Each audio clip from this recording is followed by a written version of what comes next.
Hey y'all, I am back. So I'm back with an update. It's not the beginning of my monthly update. I'm kind of towards like the middle of it, but whatever. I'm here. So this month I have done a couple of things differently. I want to say maybe 3 things, whatever. So the first thing I decided to do differently was to go longer in between my washes. So before, my washes would be every other week or like every 10 to 14 days or something like that. And then I just started realizing like, okay, maybe I don't need to wash my hair that often. So I realized that it wasn't necessarily that my hair was dirty every 2 weeks. It was just that it was drying out every 2 weeks. So in between, it was just time for me to just re-oil my scalp. So when I realized it about 3 or 4 weeks ago, I said, oh, I felt like a little itch. And typically when I start scratching, I'm like, oh, time for some water and soap. But this month I said, okay, let me just try to add some oil and see if I can stretch it an extra day. And when I added the oil, it actually pushed me an extra week. So I said, oh, I don't need to wash that often. My hair is just dry. So now I'm going to try to see how my hair does going without a wash in between, I'll say like monthly. So every month I'll try to wash my hair once a month for the next couple of months and see how it goes. The second thing that I did, I went without product. So in my other videos, I've shown you guys that I use this a lot. Well, I've been using it for a while. And last month when I washed my hair, when I was like realizing that my hair was drying out, I peeped that my hair started looking ashy. And I was like, yo, why do my hair look ashy? And then I just kept putting oil in it and like putting stuff in it like to kind of bring it back to life because I didn't wash it every other week. So I'm like, yo, why do my hair look ashy? So then it dawned on me that maybe it's the product that I was using and the fact that I'm going longer without washes, that this stuff was just like drying up. And ultimately there are good ingredients in it, but it's just an abundance of ingredients, and after sitting for so long, they just dry out. Like it's just sitting there in your locks.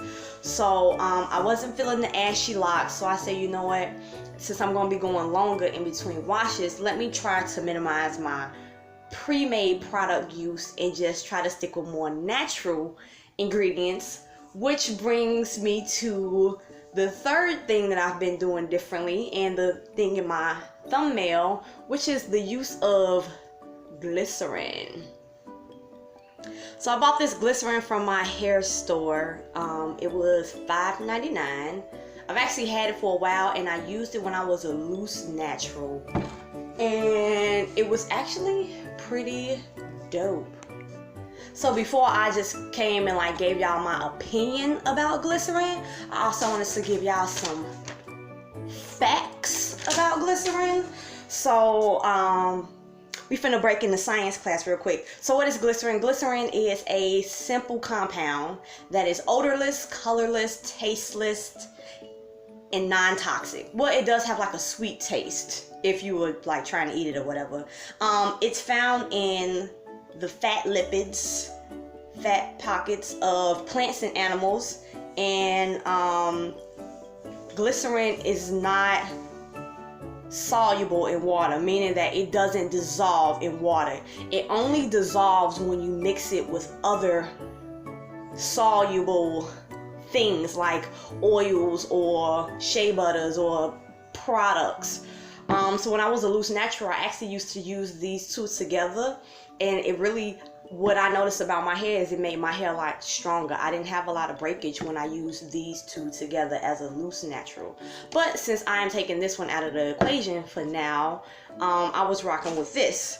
So yeah, so glycerin, it doesn't dissolve in water.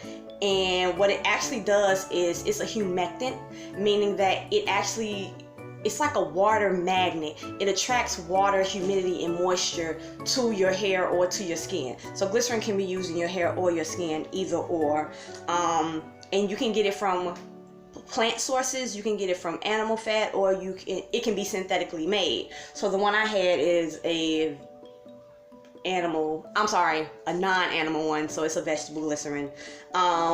So the ones that come from plant products, they can come from palm oil, soy oil, coconut, petroleum, and shea butter. So when the glycerin does attract the water to your hair, it's like the humidity just kind of comes in, and the little beads or little microscopic pockets of water, they just kind of sit on your hair. And since the glycerin doesn't dissolve in water, and once the water gets into the glycerin, it's like the glycerin just kind of seals it, and the water just kind of stays there. So your hair won't necessarily be wet, but it will hold that moisture that much longer, and it basically won't start to come out until you like start to like touch your hair or rub your hair against things. So it keeps your hair moisturized a lot longer. The one mistake I made when I started using glycerin in my locks was I knew the benefits of it, but I was just using glycerin by itself. And when I first washed my hair about 3 weeks ago, my hair was super dry. I still put my regular oil on my scalp, but my hair, like my locks, were like bone dry. And then I kind of thought back to when I was a loose natural, and like how you have to mix glycerin with something in order for it to hold the moisture. So then I took my oil blend that I always use, and I put a little in my hand, and then I got the glycerin. So when you look at glycerin, it's clear, and when it comes out,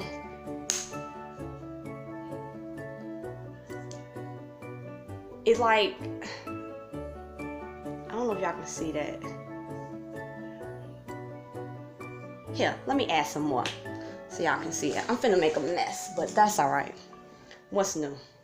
So when it comes out, it has a certain viscosity, so it's not like water or it's not like oil. If you can, you can't really tell. They're like little, it kind of beads up like little water pellets almost. Like over here, it just kind of beads up like little water pellets. That's just the viscosity of it. And then when you rub it on, it'll kind of feel thick.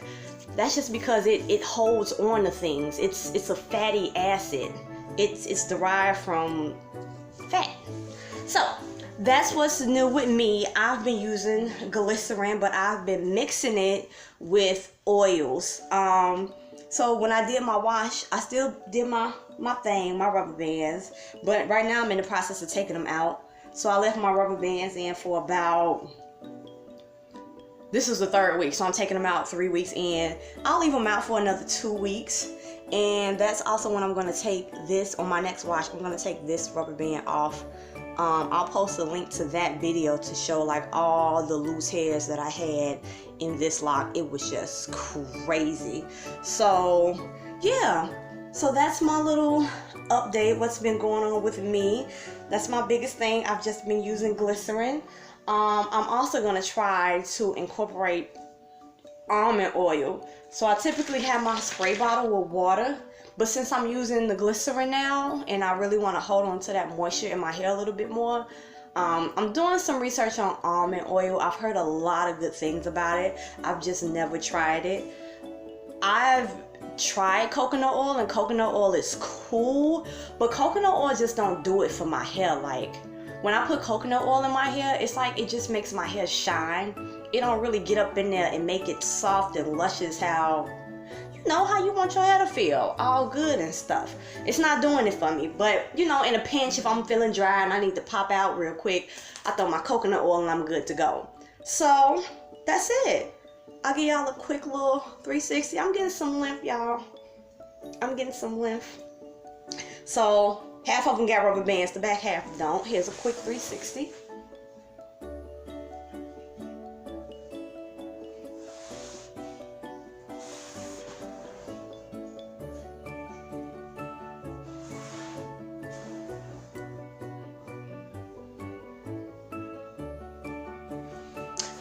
So that's my update, y'all. Let me know if y'all want to try out glycerin, if you have used it, if you haven't used it. Let me know what y'all think. But more so, if you've ever used almond oil, let me know how almond oil has affected your locks, your hair.